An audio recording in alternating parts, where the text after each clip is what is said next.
Nadreen, आज 14 अगस्त है और पाकिस्तान का यौम आज़ादी है। 14 अगस्त 1947 को हमने ज़मीन का एक अलग टुकड़ा हासिल किया था, एक अलग मुल्क हासिल किया था, मगर आज तक हम अपनी मंजिल तक नहीं पहुंच सके। यानी मुल्क तो हमने हासिल कर लिया, बहुत कुर्बानियां दी।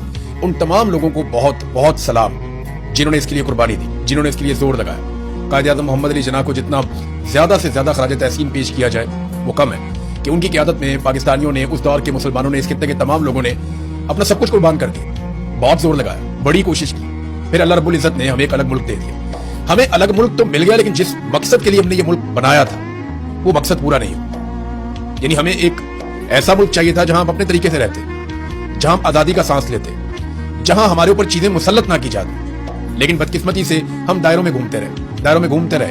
अब 8 दहाइयां होने वाली हैं, हम दायरों के इस सफर से बाहर नहीं आ पा रहे। हमारे पास एक मुल्क है, मगर हम हकीकी आजादी से महरूम हैं। पाकिस्तान में आने वाले तमाम अवामी रहनुमा या तो इस लड़ाई में मारे गए हकीकी आजादी के लिए, या फिर वो सरेंडर कर गए। मगर ये लड़ाई आज भी जारी है, और इस बार इस लड़ाई का आलम एक ऐसे शख्स के हाथ में है जो हार मानने को तैयार नहीं है। उसे कैद तन्हाई और सुलाखों के पीछे का अकेलापन अभी तक तोड़ नहीं पाया।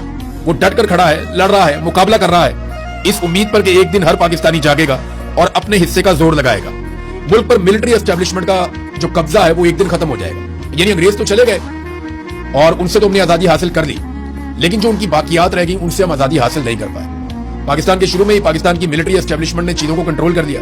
फिर कायद-ए-आज़म के बाद आने वाले तमाम लीडरों को निशाने इबरत बनाया या उन्हें अपनी बी टीम बनाया। आज भी यही चल रहा है। हर दौर में कोई ना कोई इनके खिलाफ खड़ा होता है और हक के साथ खड़ा होता है, और बाकी लोग जो है वो सरेंडर कर जाते हैं। और जो इनके खिलाफ खड़ा हुआ या तो मारा गया, या निशाने इबरत बन गया, या फिर सरेंडर कर गया। हत्ता कि मुल्क तो टुकड़े हो गया। जितना बड़ा ये मुल्क था उतना रहा नहीं, आधा मुल्क टूट कर अलग हो गया। लेकिन आज जिस आदमी के हाथ में हकीकी आजादी का आलम है, जो ये लड़ाई लड़ रहा है, वो कोशिश कर रहा है कि किसी तरह पाकिस्तानी ये लड़ाई जीत जाए। आज नहीं तो कल पाकिस्तानी जीतेंगे।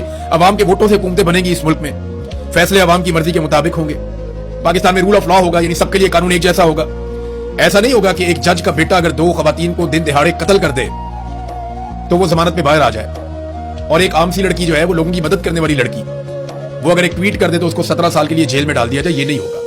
जब पाकिस्तान हकीकी तौर पे आजाद होगा तो फैसले सबके लिए एक तरह से होंगे। इजहार राय की आजादी होगी, सब पाकिस्तानियों को तहफ्फुज़ मिलेगा, बुनियादी इंसानी हुकूक मिलेंगे, अदलिया और पार्लियामान आजाद और खुद मुख्तार होगी। आज ये अलम कायद-ए-आज़म के बाद आने वाले रहनुमाओं के हाथों से गुजरता हुआ अब बिलाखिर इमरान खान साहब के हाथ में है, और वो उसे गुज़िश्ता कई सालों से गिरने नहीं दे रहा। इमरान खान ने अलम थामा हुआ है। जहां मैं पाकिस्तानियों को कहूंगा कि आपको जश्न आजादी मुबारक, वहीं मैं हर उस मुजाहिद को सलाम पेश करूंगा जो पाकिस्तान बनने से पहले और आज के दिन तक आजादी से लेकर हकीकी आजादी तक इस लड़ाई का हिस्सा रहा। नाज़रीन, जश्न आजादी की तकारीब हो रही हैं, बहुत सारी जगहों पे बहुत बड़ी तादाद में लोग निकले हैं। उम्मत की जो सियासी जमातें हैं वो इस कदर बेबस हैं कि जश्न आजादी की तकारीब में मैंने उनकी एक और तरह की बेबसी देखी। वो बेचारे कभी कहीं से कोई वीडियो उठा के लगाते हैं, कभी कहीं से कोई वीडियो उठा के लगाते हैं, और वीडियो लगाते हुए इस बात का बहुत ख्याल रखते हैं कि कहीं पाकिस्तान तहरीक इंसाफ का कोई झंडा या रंग बीच में नजर ना आ जाए। हत्ता कि कोशिश करते हैं कि जितना दूर से हो सके वहां से शॉट लें ताकि लोग भी ज्यादा नजर आए और तहरीक इंसाफ का कोई झंडा भी नजर ना आए, और उसको अपने खाते में डाल लेते हैं। यही बहुत बड़े बड़े अवामी इज्तिमात हुए, हर साल होते हैं, लोग निकलते हैं, लेकिन सियासी जमातें इतनी बेबस हो गई हैं, नून लीग, पीपल्स पार्टी, खास तौर पे एमकेएम